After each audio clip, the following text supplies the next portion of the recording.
So... I'm sorry, I am who I am. We just had a cocktail. If you hear paper shuffling... The cocktail. We had the cocktail. Woo! Woo! Okay, so we just had a cocktail, which we don't usually have before we record, so we're feeling extra 30, flirty, and thriving. Yeah. Yeah, even though we're not 30 yet, but soon. Yeah. That's nice that we are that. I'm Caitlin. I'm Sarah. And this is Luminol. And this is Luminol. Welcome. Fellow true crime, weird conspiracy theories, strange history, ghosts, odd happenings, missing persons, interestees. This is the greatest show. This is the freak show. Welcome to the freak show. You watch Stranger Things, right? Oh, do I watch Stranger Things? You know who Ingrid Michaelson is? Yes. She did a whole album. On the cover, she's upside down. I think it's called Stranger Things or something like that. Yeah. And they're like her songs, and they're not about Stranger Things, but like she basically did it to sound like Stranger Things. It's really good. So there's a song called Christmas Lights. There's a song called Freak Show. And if you listen to it, it sounds kind like of creepy-ish 80s. Yeah, it's really good. I just got back from Hawaii, which if you're listening to this, I actually got back like in the beginning of November, or Halloween. I got back on Halloween. Yeah. I just got back and we were in the car and I was listening to like a random vintage radio station where they play 80s, 90s and everything or whatever.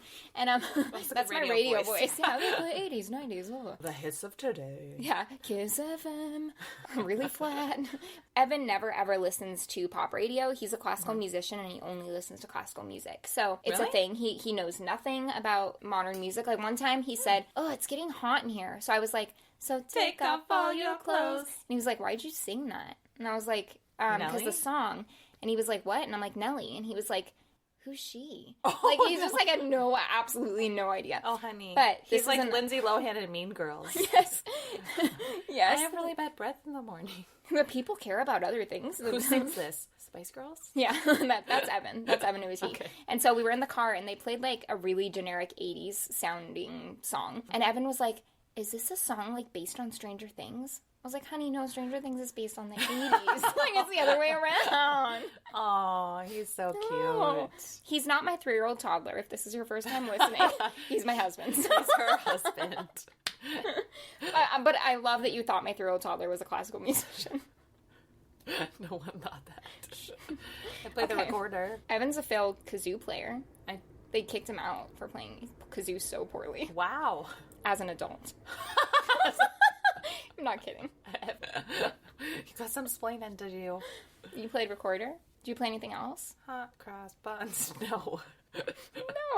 No. Bum, bum, bum, bum, ba-da-da. I was a nerd, but not like a band nerd. I was like a straight A student who like didn't play instruments. Apple a day keeps the doctor away. And you'd like sit in the front row. Okay, it was weird. I was weird. I was one of like I got straight A's and I cared very much about my grades. But school kind of came easy. I'm not trying to I sound like an asshole. You're like, I can't help it. It's so fucking easy. I'm a genius.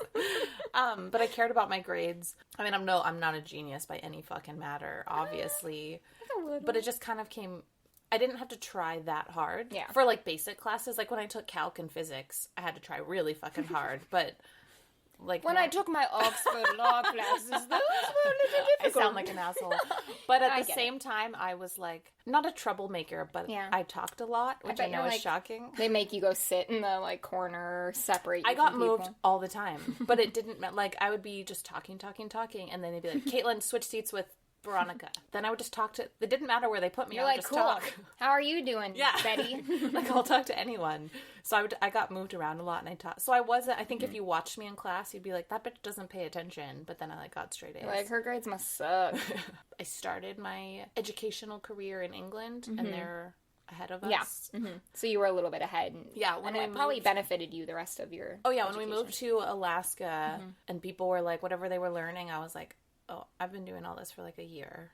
Like I started earlier and we went to school year round. So I don't know. Okay, smarty pants. What's our theme today? Our theme today started out as farm crimes, but we both took farming in very different directions, I think. Yes. I don't think either of our things actually happen on a farm. No. My guy was born on a farm. Oh. Mine is a farm, technically. Who's going first? I'll go first because I'm so excited. You go first. Okay. But we have our beer still. Oh, God, yeah. We have... Okay. Oh, our beer is called Farmhouse Golden Ale by Flying Fish Brewing Co. Where's Flying Fish out of? I actually don't know. New Jersey. New Jersey? What? They don't fish. It's on an ocean. They don't fish. You're just thinking of New Jersey Shore. Tough man. So if you guys are curious, those are actually the sounds of us pouring our beer. Yeah. We don't put clipped in clips. We do not. This looks like apple juice. Martinelli's. Oh, I like it. Ooh, I like it too. It's good. It's an easy kind of like drinker. a generic American beer, but it's good. I like it. This would be good for like a baseball game, watching football, fishing and farming. It's really low ABV. It's only 4.6%. It says longer days, warm breezes, and times of relaxation call for Farmhouse Golden Ale. Flavor notes of lemon zest give way to a touch of crisp wheat and light maltiness from Midwest barley, making it perfect for any American pastime. Oh, you're right. An American beer. When did you buy this? Today. It says best by 9/13/19. That's when I was Best Buy, so. That sucks, Total Wine. Calling you out. So, yeah, thanks, Total guys. Wine. This isn't the first time we've bought beer from Total Wine that's technically expired. Yeah, we're going to keep buying from there. I'm drinking it. I don't think it will hurt you. It's just Best Buy then. All right, tell us your story. Oh, shit. That happens on a... Okay. Oh, shit. She threw her arms up and, looked around like someone was going to help her. We're here for a reason. So, I will say I got so into this and I researched for days and kind of went off the deep end because this topic fascinates me so much. I'm Caitlin. I'll do my story first. Yes, and sometimes I texted Caitlin this week and I was like, where is she? And then you're like, I'm researching. Yeah, and I kept just researching more. So I am going to tell you guys all about body farms. I was so excited. Okay, so I'll start with my sources. So science.howstuffworks.com. I thought you were just going to say science. Science is my source. An article called How Body Farms Work. All That's Interesting, an article by Gisli Ruiz. I think it's... It's not Gisli, so... Probably not, right? An article on The Atlantic by Monica Raymont. And then I watched 2 separate episodes of Vice. So I don't know if you've watched the Vice network, but this was the original show Vice, like the journalism show. So I watched 2 separate, 30-minute episodes on body farms. Cool. And then I also watched an insanely long, full documentary on Nat Geo, National Geographic, called Welcome to the Body Farm. Probably took me 3 hours to watch these because I was crazy. I'm so excited. I don't know. I know what body farms are, but I don't know anything about them. Same. I knew the general thing, but all the crazy details are kind of cool. So I think to understand why we have body farms and how they work, I'm going to give you the basics of what happens to our bodies when we die. So the basic gist of decomposition. And do people know what body farms are, you think? I'm going to describe it more later. Okay. Okay, I hope you're ready for this. I am. So obviously, your heart stops beating. That's the first thing. Oh, serious. So after the heart stops beating, the body's tissues and cells stop receiving oxygen. Brain cells are the first to die, typically within 3 to 7 minutes after death. Your brain cells die. I know it's super quick. Yeah, but isn't that creepy that different parts of our bodies die at different times? Oh, yeah. We have a dying, time zone. Mm-hmm. It's not just you're dead and all of you is dead. It's that creeps me out. So your brain dies within 3 to 7 minutes. Okay. Your bone and your skin cells die a few days later. No, they didn't get the memo. That's so sad. You're dead. Die. You're wait, what? Blood begins to drain and pools in different areas of the body, especially if you're laying down. So it creates super dark spots and super pale spots. This is when people start to look funky. Rigor mortis sets in around 3 hours after death, which for some reason I thought rigor mortis took longer. I don't know why. I think to get completely still, when my grandma was dying, I was with her in hospice while she was dying, and so we knew that the dying process was happening, and they told us what to watch out for to know that she was close to dying, which was really weird. Yeah. And they'd be check her feet, because all of a sudden it'll be tighter, and it'll start to get purpley, because rigor mortis starts when you're about to die, but then sets in hours, which kind of was scary. Yeah. To check, oh no, she's not close yet. It's very weird. After around 12 hours, the body will feel cool to the touch, and within 24 hours, all heat is lost from the body. So you're cold within 24 hours. After 36 hours, the stiffness of muscle tissues actually begins to soften, and rigor mortis subsides within 72 hours, which I didn't know either. I didn't know that either, but that makes sense when they find bodies that are, like, kind of limpy in the water because they've been there for longer. Yeah, I'm going to get into water, too. Bacteria breaks down the cells, and this is when the body develops, like, the grotesque smell and appearance. So but it takes a few days. Around this time, the decomposing tissues begin to release a green substance, and I couldn't find what it was called. And then the lungs release fluid through the nose and mouth, which this made me think of when we did the lesser-known serial killers, because my guy would put them places, but then they would start to release stuff, and he would, like, shove, or maybe it was yours, and he would shove stuff in their mouth or whatever, because your lungs release liquid. It was one of the stories, I remember. It's episode 2. Yeah. 8 to 10 days after death, the body turns reddish as the abdomen accumulates gas. Your teeth and nails fall out a few weeks after death. I didn't know that. I didn't either. Ew, so in the coffin, like, you're still deteriorating, right? Yeah. Oh, my God. Yeah. And within a month, the body can start to liquefy. It depends where you're at. It's when the fluids and gases are released around this time that bugs are attracted to dead bodies. And bugs come in and they lay their eggs, which this actually helps determine time of death. Yeah. And before body farms, insect activity was really the only way they had to know how long a body was there. Wow. But what I just described, this is a very specific, quote-unquote, normal scenario, right? Like, if you were to die in hospice, this is what's going to happen. Okay. So what about all of these other situations? Like, this only happens if you die in a normal way, what like, if naturally.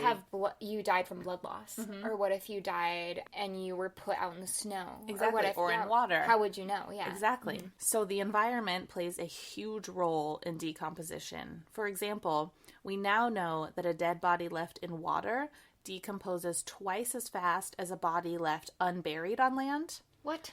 And the slowest rate of decomp is a buried body, especially when they're in, like, airtight coffins. Okay. So the slowest rate of fingernails, maybe a month out. It might last a little longer. And so throughout history, most bodies have been buried or burned, so we really didn't know much about decomp in other situations. Yeah. If all we do is bury bodies or cremate them, we don't really know what happens in a not normal situation, like a murder. Okay, so now we'll get to body farms. So the first body farm was in the mid-1970s. I'm going to talk about the first one, and then I'll describe more of what it is. So the idea for body farms or research facilities actually came from a mistake that was made when Dr. Bill Bass, he's a forensic pathologist and anthropologist, he was trying to identify the age of some human remains. Dr. Bass was asked by police to come look at some remains. So there was a grave site that had been, like, police were called because it looked like the site had been disturbed. So police went and looked at it, and it was a Civil War grave site. But police assumed, like, the body looked fresh. So police were like, oh, someone dug it up, took out the Civil War body, and put in a new body. Like, this is a murder victim. So they called in Dr. Bill. So he came and looks at the body, and he examines it and determines it to be a 24 to 28-year-old male who had been dead about 1 year. But it was actually the body of a man who died during the Civil War.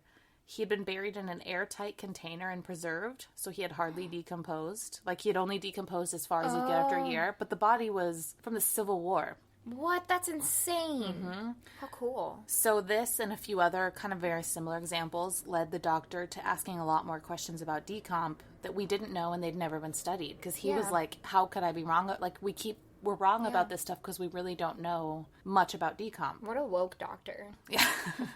He's cool. He was in all 3 documentaries, so I got to watch him talk, and he's a cool dude.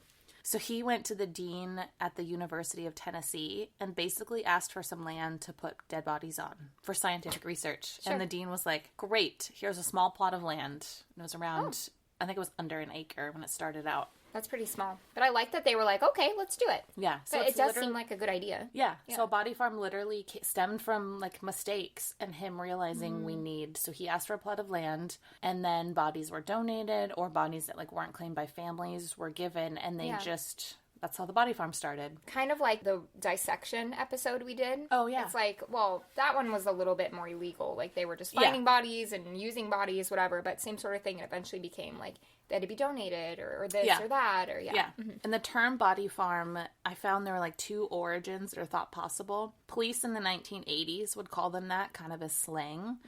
But there's also a novel from 1994 written by Patricia Cornwell called Body Farm, and it is kind of about the same thing. Scientists call it a research